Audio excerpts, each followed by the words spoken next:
Chapter 25 confirmed one of my longest running theories, that Himawari is slowly becoming Kaguya. This all stems from Kurama's statement about her being a special kind of Jinchuriki, one that blurs the line between man and beast. It isn't a new concept because this happened a long time ago, when Kaguya merged with the Ten Tails.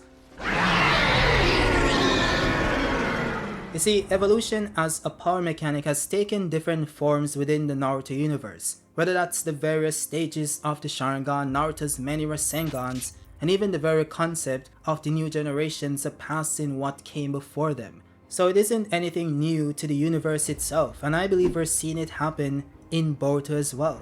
You see, Himawari possessing this miniature version of Kurama within her body does raise questions about the relevance to the current power system. Is this truly the power Daemon thought could easily dodge his attack? Well, based on Ikimoto's recent interview, that does appear to be the case, but it's a bit more complicated. He said, and I quote, "Daemon felt the future synergy potential of Kurama and Himawari, who is of Uzumaki and Hyuga bloodline." Now, put aside the absolute brokenness of Daemon's ability to sense future potential, there is a bit more to Himawari than simply being Kurama's Jinchuriki. She's special, just like Kaguya was. You see, this reveal came in chapter 690 of Naruto's manga, when Kaguya transformed into the Getter statue, which is of course the body of the Ten Tails itself. If anything, the Ten Tails should have been extracted from her body, as was the case for Madara and the other Biju. Yet for some reason that didn't happen. Kaguya didn't just transform into the Ten Tails, she was also sealed alongside it. Why is that? Well, the answer to that question was revealed in chapter 681, which came in the form of Black Zetsu saying that the Ten Tails isn't just the divine tree, but also Kaguya herself as well. Even Hagoromo didn't know this truth, which explains the contradictions in the story he told to Naruto. What this means is that while Himawari is the first human to achieve this state between man and beast, she isn't the first person. Kaguya found a way to merge with the Ten Tails, and this led to her awakening a unique Biju form, which manifested in the form of a giant rabbit. In fact, she became the 10th tail of the Ten Tails, as shown when all the Biju chakra was extracted from the host body. So this explains why Naruto the Last stated that Hamura stayed on the moon to guard the Ten Tails, not Kaguya, because they didn't know that Kaguya was also the Ten Tails, which by the way is backed up by this databook statement. So in essence, this all adds up to Kaguya's chakra being the same as a Biju's chakra, because not only did she consume its chakra fruit, she also managed to merge with the beast and became a Biju herself. With that said, how does this explain Himawari's hidden power and her somehow having Tell Beast chakra? Well, I believe that she didn't just inherit the Tell Beast power from Naruto, which was suggested by Kurama himself, but she also awakened Kaguya's chakra as well. This has been hinted at multiple times by multiple sources. First by Kurama saying that this was her destiny brought into being by the Uzumaki and Hyuga blood that flows within her body. The statement by Ikimoto himself, which once again references the underlying genetic factor to her bloodline. She's even compared to Shinju beings such as Jura, who himself is a Biju that gained sentience. This all ties back to why her chakra has a greater affinity to Kurama's, even more so than Naruto. The secret lies in a genetic component Naruto himself did not possess, which is both halves of Kaguya's bloodline. I shall rule over this entire world, together with my children. I've said this before, but this isn't anything new. If we simply go by the logic established in this universe, to truly awaken the power of Hagoromo's chakra, one must combine the chakra of his two sons, Ashura and Indra. And because Hashirama and Madara were reincarnations of Indra and Ashura, Madara was able to awaken Hagoromo's chakra, thus manifesting the Renegon by grafting Hashirama's cells into his own wounds. The precedent set here is that one can awaken the parent chakra by combining the chakra of both branches, which means Kaguya's chakra would awaken within Himawari and Boruto, since they both now possess the chakra of both her sons. Now this awakening can manifest in different ways. Whereas Boruto strongly inherited the powers of the Otsutsuki in the form of the Jogan, Himawari manifested Kaguya's Biju-like body. It's somewhat similar to how the sons of Hagoromo manifested his Otsutsuki powers in different ways. Indra awakened the spiritual power which manifested in his dojutsu prowess, while Ashura awakened the body of the sage. This is what Kurama meant in chapter 25 when he said that Himawari should think of herself as a personification of chakra in human form. That is the essence of a Biju, which is what Kaguya, after merging with the Ten Tails, came to be. They became one body and soul, which is why Kaguya and the Gedo statue were one and the same. Now this also goes a bit further because the merger of these chakras doesn't just manifest powers but also the essence of the person themselves. Take Mr. Hagoromo for example. He was able to manifest himself in the realm of the living because the lower half of Madara's body, after becoming the 10 Tails Jinchuriki, then contained the chakra of the 9 Tails Indra and Ashura. He was only able to emerge like he did because all of their chakra were finally one, as he himself said. Now what's interesting about this is the inclusion of the 9 Tails chakra. It does make sense why Madara was able to awaken Hagoromo's chakra and the Rinnegan by combining the chakra of his two sons, but for some reason that wasn't enough for Hagoromo himself to manifest, even if he wanted to. For some reason the 9 Tails chakra is also a necessity, but why?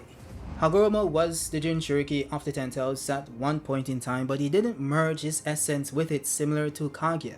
He also wasn't the Jinchuriki of the 10 Tails or any of the Biju when he died, since he sealed it on the moon and scattered the tail beast across the planet.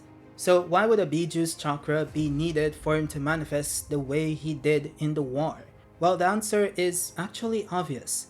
You see, the chakra of the Biju is very special in that while it does obey the laws of conservation of energy in some sense, which is that energy cannot be created or destroyed, only transformed from one form to another, it also takes it a bit further, in that the energy also retains its prior form and characteristics, thus the 9 Tails being reborn as the same Kurama with his memories intact. These entities are in essence immortal, in the sense that they can be killed but they will always return. Now this should also make sense when it comes to Mr. Hagoromo. By himself he isn't able to achieve this phenomenon. It's only a process possible through the use of Tail Beast Chakra, a chakra that has an inbuilt component which allows it to bring entities back from the dead. So in combining that chakra with Hagoromo's chakra, which is the combination of Ashura and Indra, that also aided in the resurrection of Hagoromo himself. Though of course it's only a temporary state since he isn't the Biju himself, but that's just my headcanon. With that said, what does this have to do with Miss Himawari?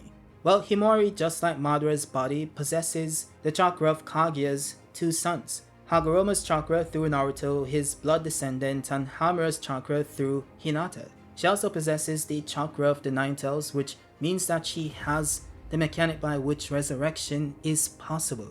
What this means is that if the manga was to remain consistent with this established mechanic, Kaguya should be able to resurrect through Himawari's body. And the crazy thing about this is that this might have already happened. Kurama himself suggested that she might have been born inheriting a piece of his chakra, which means that Himawari at the point of birth already met the requirements for this phenomenon to occur. This would explain why Himawari's personality changes whenever she taps into that power. It's almost as if she becomes a different person altogether. She doesn't even remember the events that take place while she's under this influence. And that's because she does become a different person, more confident, indifferent, and cold, just like Kaguya. This is funny because it was actually foreshadowed back in chapter 692 when Hagoromo told Naruto that he suspects that Kaguya's personality changed after she consumed the chakra fruit. And he also hopes that Naruto doesn't become like Kaguya, even with all the chakra of all 9 Biju. So instead of Naruto becoming like Kaguya, his daughter inherited that trait instead. It's kind of a mirror to what's happening with Boruto and Momoshiki. They're slowly becoming one over time, while Himawari is somewhat flipping between two personalities. This other version of Himawari isn't Kaguya per se, but a merger of her essence and Himawari's. Now, of course, I'm not saying that Himawari has all the abilities of Kaguya or she's gonna manifest the Rinnegan Sharingan, but she might be the vehicle by which Kaguya returns to the story. Or we might also see her manifest Kaguya's rabbit Biju form, or she gets one of her own. I mean, she is more of a Biju at this point in time herself, so it wouldn't be far-fetched. Now, there's also the possibility that Kurama retained his Baryon mode powers. You see, it all goes back to chapter 55, I believe, when Kurama explained that the form uses both of their chakras as fuel to create the Baryon mode energy, to the point where he says that my chakra and yours will get consumed until one or both of our lives run out. He then later clarified that the price for Baryon mode was his life, which means that it was consuming his chakra at a higher rate than Naruto's. That is why Kurama's entire chakra pool ended up getting consumed, which eventually led to his death. Now, what this also means is that Kurama's entire chakra pool was transformed into this new Baryon energy, which means that if Kurama was to re-emerge, his chakra pool should be made up of that Baryon mode chakra, not the chakra that he had before. We have to remember that the entire process of a tail beast re-emerging after the death of their Jinchuriki is just their remaining chakra leaving the body and reforming somewhere else. So if that base chakra has changed into something else, something a bit more powerful, the new thing will be the base material behind what comes next. So if this is indeed what happened, that would explain why Damon felt Himawari could dodge his strike based on the power he sensed within her body. That's the same power that was stated to exceed Ishiki, someone likely stronger than Damon. It also makes sense why he would refer to that feeling as intensity, since Kurama compared it to a byproduct of nuclear fusion, which is similar to what happens in the sun.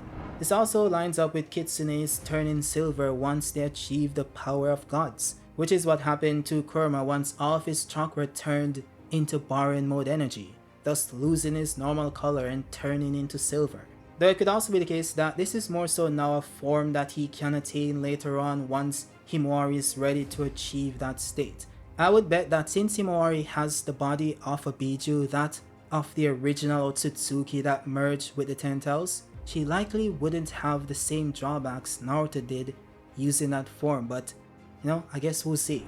Also, this is kind of a side bit to touch on at the end, but note that Himawari loves to wear clothing that has a sunflower design on it.